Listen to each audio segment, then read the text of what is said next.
Булар эми биз ушу дарбызды коондаганда пышкандарын билебиз да биз. Булардын пыша турган убактары августтан кийин. Августтан бир 10-15-нен дарбыздар пышат. Ошондо чыгат.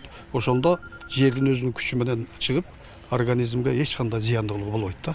Бул жашылча жемиштер тагыраак айтканда дарбыз кондор убактысынан бир ай эрте бышкан. Мындан улам тиешелүү адистер рейдке чыгып, алардын сапатын, зыяндуулук деңгээлин текшерүүгө алды. Азыр көрөйлү, текшерип көрөйлү, канча чыкканын көрөйлү.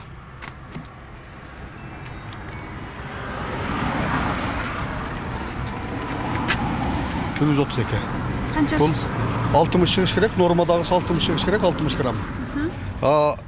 Чындыгында фактически 132 грамм чыгып атат да. Ошондо буда эки эсе дарысы көп. Дары менен пышырган. Эки эсе көп дарынын содержаниясы. Дарбыз коңшу Өзбекстандан келет. Ал эми Тажикстандан алынып келинет деген анделектерде дагы ченеминен жогору өлчөмдө дары кошулуп бышканы белгилүү болду. Азыр көрөйлү азыр. Ар бир продуктунун өзүнүн немеси бар. Нормасы көргөзүлгөн. Мына аппарат соя деген аппарат берилген. Ар бир кызматкерде бар да. Нормасы 90 болуш керек. Нормасы 90. Азыр салабыз мына. Допустимый коэффициент. Норма. Бул канча секунд эзилет? 151. 90 болуш керек, 151. Нормадан ашыкча кошулган да. Бул жерге бул продукцияны дарынын күчү менен пышырылган да. Бул адамдын организмине өзүнүн зыянын берет.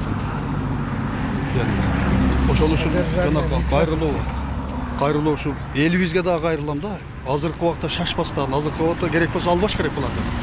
Биз азыр балдарыбызга үй бүлөгө берели, остители, мынтели деген ой менен, жакшы ой менен алып атабыз, сатып алып атабыз.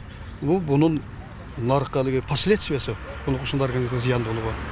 Адистердин айтымында жер жемишке кошулган дары азот кислота болгондуктан адамдын организмине кирген соң алгач ич өткөгү оорусун пайда кылат. Ал эми 4-5 саат өткөн соң башы ооруйт. Ошентип бул зыяндуу зат адам организминде топтолуп отуруп, адам рак, кант диабети оорусуна кабылат. Аялдар төрөттөн калса, эркектерди тукумсуздукка чейин жеткирет.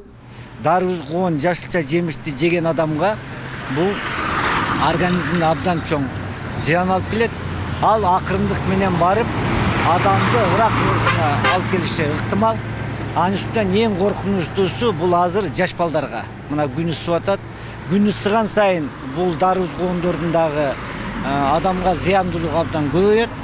Ошон үчүн мен ушу Ош шаарынын калкынан, ушу Ош областынын калкынан суранып кетет элем.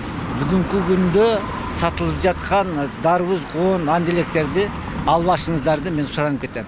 Алууга дагы тыюу салабыз. Бирок сатуучу зыян деп айтылганына карабастан сата бере тургандыгын айтып, адистерге ишенбөөчүлүк көрсөттү. Жок, биз аны билген жокпуз, эми акча неси көптүгүн. Но Өзбекстандан чыгат дарбыздар.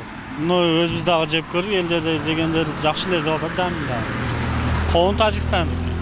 Азыр эми көрдүңүз, ашыкча деп атышат. Эмне кыласыз, сатасызбы же? Мен билбейм, эми сатыш керек да. Кийин эми ойлонуп алып чыгабыз да, эми кийинки алып чыгып келип атканда. Алып чыкпайбыз десе деле болот эми. Азыр жок. Биякта дагы бир күн бар, бир күн жок. 5-13 штуктан эле алып чыгып сатабыз да азыр. Ал эми помидор, бадыран, картошкаларды текшерүүдө аларда зыяндуу заттын чен өлчөмү нормалдуу экендиги тастыкталды. Демек сатып алып жегенге болот. Содержание нитритов в норме.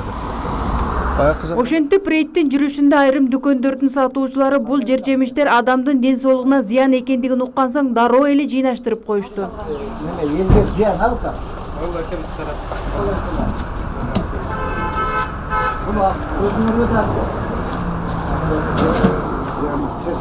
Ал эми бул Тешикташ базары деп аталган жайда кадимкидей соода иштери жүрүп жатат. Айрым кардарлар адам ден соолугуна зыян деп айтылганына карабастан ишенгилери келбей сатып алып жатышты. Yok ya, unaqa emas. Darısı yok. Darısı yok bu. Unaqa nimaga hamdillikka o'xshamayapti. Уже vaqti keldi da, pishgan mahali keldi. Yaxshi, zo'r.